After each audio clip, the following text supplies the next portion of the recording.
Welcome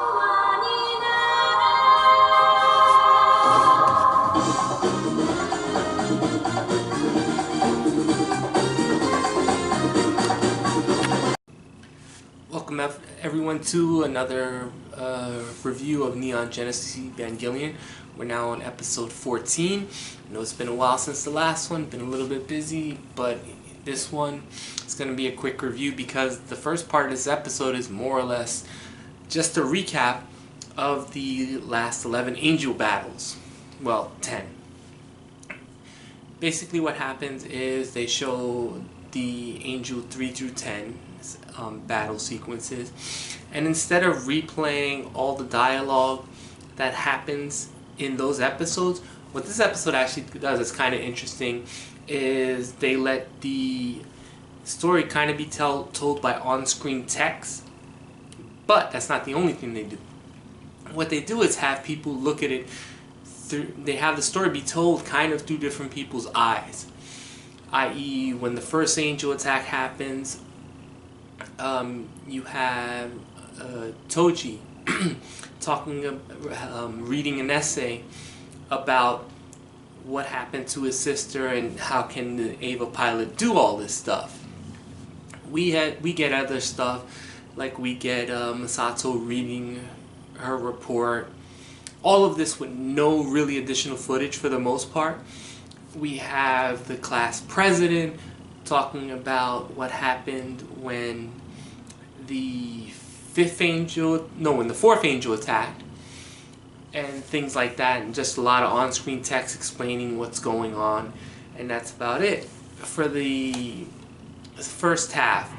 Now, what does happen at the end of the first half is we also find out that the 11th angel supposedly was never disclosed to the council.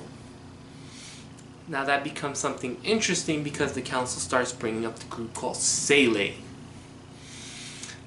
which is kind of mentioned a couple of times, but really the council is the overall leaders, or so we think, of Nerve. So pretty much we have Gendo in the final part of the first act talking about how the 11th angel didn't happen, Nerve never got compromised, and basically the events of the 13th episode really didn't happen. The council really doesn't believe him. They also inform him that don't mess with us. And that's pretty much where the episode ends. Now, in case you missed it, most of the Neon Genesis Evangelion episodes are cut up into two pieces. This one is also the same, but we get something vastly different, as we don't get a title card. Usually something happens, we get a theme song, like a minute or two of the setup for the beginning of the episode. We get the Japanese title card, we get Act 2, and then before Act 3 we get the English title card. For this one, no. For this one, they have both title cards, both the Japanese and the English, back to back in the middle of the episode. And I believe, I haven't seen the whole series in a while, this is the only time that ever happens. So the first part of this episode is called Seele, Thorn of Souls.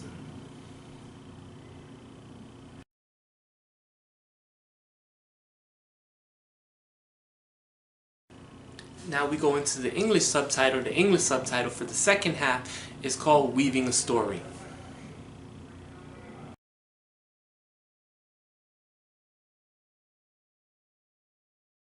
Now, Weaving a Story is a little bit of a mixture because there's not exactly a lot of new animation. It's more or less like a lot of these shows are, just a lot of setup. The first part, or as soon as we come out of it, we hear Rei Ayanami. She's getting very existential, and she's talking about her position. Now, the interesting thing is she rambles on and she gives her this talk about the world. You might want to notice something in her dialogue is the fact that she speaks as if she's not human. She says humans made from man and women. She refers to blood coming from humans as if she is not a human. So, not going to go anywhere right now with that one. But she speaks very much in that she's like another type of being in this world. So, there's that part. Most of the episode is more or less Shinji and Rei switching units, and just a trial run to see how it happens. And the reason for it is because we hear Maya and Ritsuko have a brief exchange about Ritsuko wanting to start work on the dummy system. This is where that seed is planted for a couple later episodes. Also, Maya, for once, is very defiant. She says, I don't think this is a good idea, we shouldn't do it.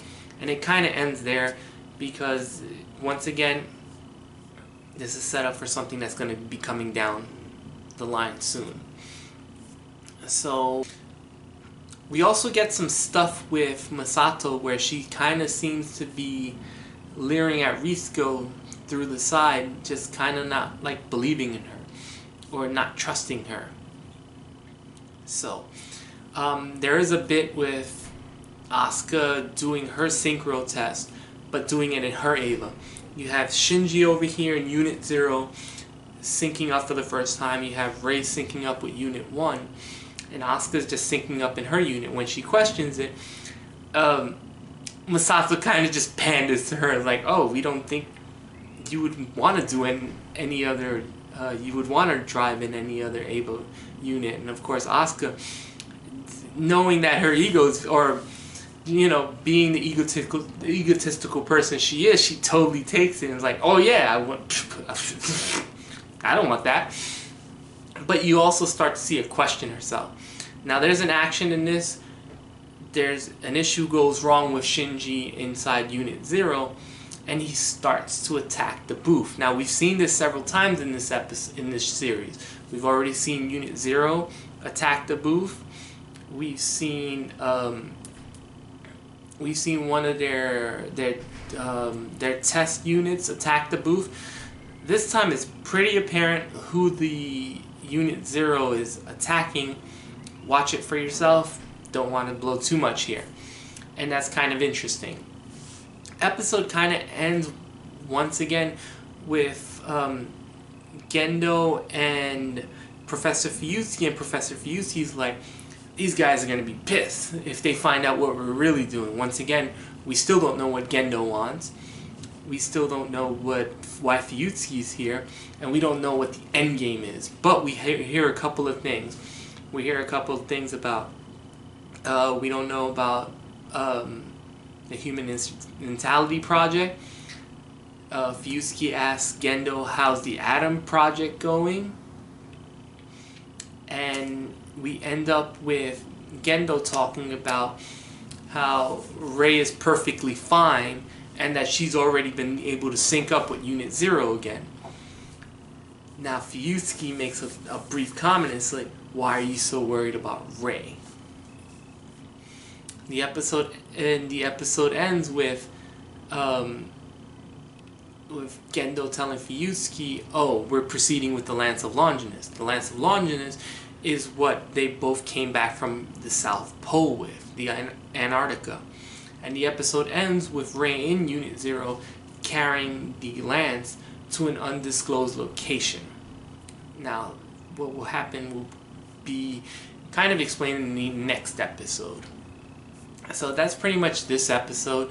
Episode 14 is more or less just the first part recapping what's gone on with the angels, and the second part just being kind of like a placeholder. It's kind of like running in place but throwing a few nuggets on what the rest of the series is going to happen. That's about it for now. There's not much left to say about this. I wouldn't say it's skippable, but definitely the first half you can, breeze in and out of consciousness because it's just stuff you already seen. It's not as bad as most recap episodes are, because the second half does introduce some concepts that you're going to have to pay attention to later on. The lance, the dummy system, the Atom Project, what's going on with Rey, things like that, and definitely the friendship between Ritsuko and Masato. So the first half is more or less skippable. The council stuff really doesn't mean a whole lot at the end of the day because they really disappear after this episode. We move on to the next people who are Sele. That's it for now. Until next time, see you later.